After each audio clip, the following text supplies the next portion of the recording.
Hello everyone and welcome to day 4 of my life in 11 languages.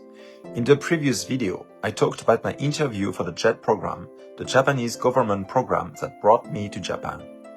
Today, I'm going to tell you what happened next and how I ended up in Okinawa. Because the truth is, I didn't choose Okinawa. During the interview, we had to choose 3 possible locations in Japan. My choices were Hokkaido, Nagano, and Kyoto. Why? Because I love cold weather and snow. So when they called me to tell me that I had been selected, I was already imagining snowy mountains and winter landscapes. And then they said, you will be sent to Okinawa. They asked me, do you know Okinawa? And honestly, my knowledge was very limited. I knew it was a subtropical island. I knew there had been a major battle there during World War II. I knew it was considered the birthplace of karate. And then there was my anime knowledge.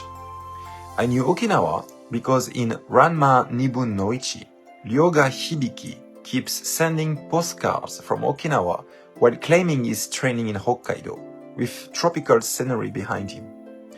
And I also knew Okinawa from Captain Tsubasa.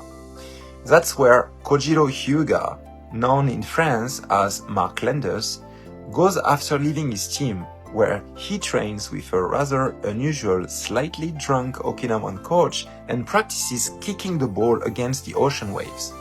Something I actually tried myself once, on the beaches of Bordeaux. So yes, that was basically my knowledge of Okinawa. But because Okinawa felt so different from what I imagined Japan to be, and because I absolutely hate the heat, I was honestly very reluctant. Still, I felt that this was my ticket to Japan. And maybe, who knows, this was some kind of test to see how determined I really was to work there. So I accepted, thinking that one day I might eventually find a way to move to mainland Japan. And just like that, my adventure began. The day of departure arrived. I was extremely nervous. It was the first time in my life I was taking a long-haul flight. At the airport, I met 2 other French participants who had also been selected for the JET program. They were students from Langzhou, which I explained in the previous video, so if you're curious about that, go watch day 3. When they asked me where I had been assigned, and I said Okinawa, they immediately told me, "You're so lucky, that was our first choice." And when I asked them where they were going, they said Hokkaido, which completely shocked me. Did they mix up the files back at the embassy? Or was my theory correct, that this was some kind of test? I still don't know. And there I was, flying to Japan, still not quite believing it. I'll continue telling you about that journey in the next videos, but I want to add something important.